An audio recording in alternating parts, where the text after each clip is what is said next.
Саламатсыздар балалар, бүгін 3-ші сынып математика сабағының 84-ші тақырыпты өтеміз. Сабақтың тақырыбы бір таңбалы санға қалдықпен бөлу. Бірінші тапсырма: өрнектерді мәнімен сәйкестендіріп, мүсіндер қандай материалдан жасалғанын анықта. Бұл жерде есеп берілген.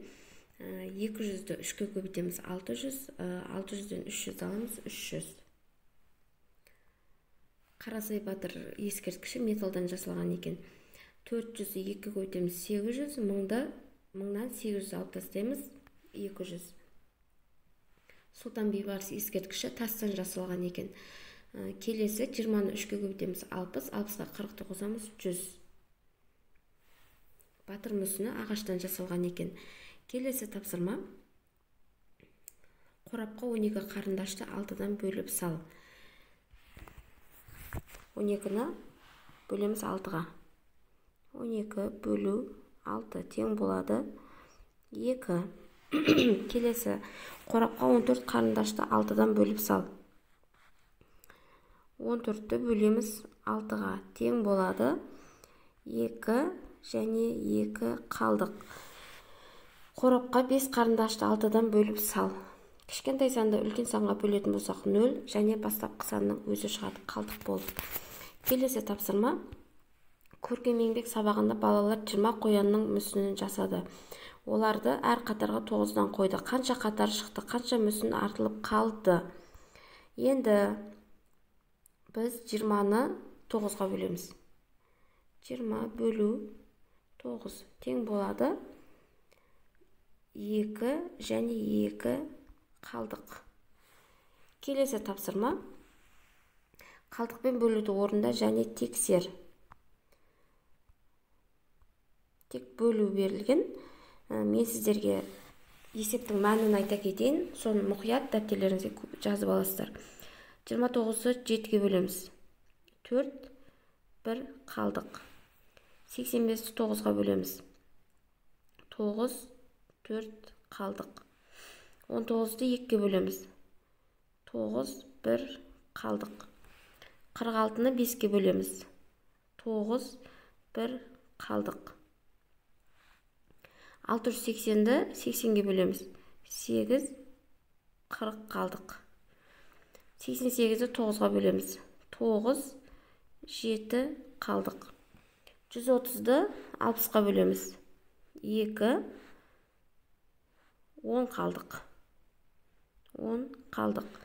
4-ті 3-ке бөлеміз 1 және 1 қалдық. 52-ні 5-ке бөлеміз 10 және 5 қалдық. 135-ті 40-қа бөлеміз 3, 75 қалдық. 7-ні 6-ға бөлеміз 1, 1 қалдық. 8-ді 7-ге бөлеміз 1, 1 қалдық. Мына жер 1. Келесі 5-ші тапсырма: ағаштан мүсін жасау үшін орманнан 43 бөрене әкелу қажет. Машинеге 4 бөренеден артық салуға болмайды. Барлық бөренені әкелу үшін орманға неше рет баруға тура келеді? Енді біз 43-ті 4-ке бөлеміз.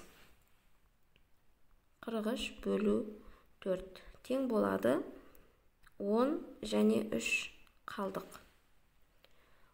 Орманға 10 рет барамыз және 3 бөрене қалады екен. Демек 10-ға қосамыз 1-ді. Тең болады 11. Келесі тапсырма: жазу дұрыс болу үшін бос орындарға қалып қойған цифрларды жаз. Бұл жерде қандай санға қай санды бөлетін болсақ, тек қалдықтары берілген, соны анықтауымыз керек. Ол үшін 10-ды көбейтеміз 3-ке. Оған қосамыз 2-ні. 10-ды 3-ке көбейтеміз 30, 2-ні қосамыз 32. Демек, мына жер 32 шығады. Келесі 76-ға 6-ны бөлеміз 12, 5 қалдық шығады. Келесі 47-ні 7-ге бөлеміз 6 шығады және 5 қалдық шығады. 9 2-ге бөлеміз 4, 1 қалдық шығады. Келесі тапсырма: қалдықпен бөлуді орында. Қалдықпен бөлу 5-ті 8-ге бөлеміз 0.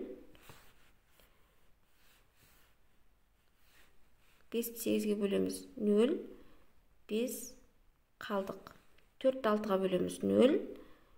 4 қалдық.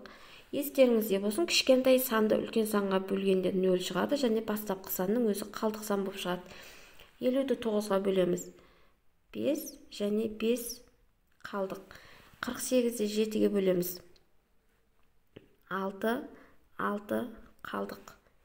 84-ті 9-ға бөлеміз 9 3 қалдық. 27-ні 5-ге бөлеміз 5 2 қалдық. Келесі тиімді есепте 40-ты 4-ке көбейтеміз 10-ды 40. Мына жер 0 40. 40-тан 4 аламыз 36. Демек 4 жердегі 9-ым 36. Міне шықты. Енді 3-ке 30-ды көбейтеміз 90. 90-нан 3-ті аламыз 87. 3-ке 29 көбейтеміз 87 шығады. Келесі тапсырма: амалдардың орындалу ретін анықта.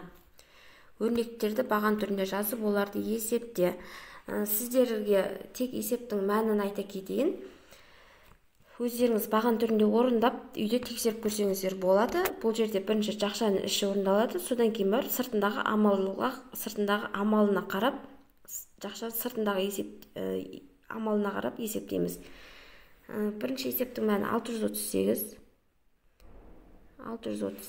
Келесі 134, 426, 411, келесі 129, келесі 970.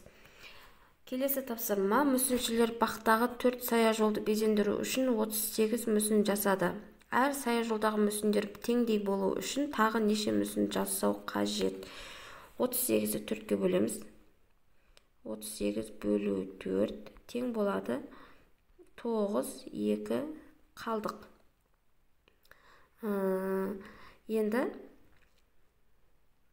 4-тен 2-ні аламыз.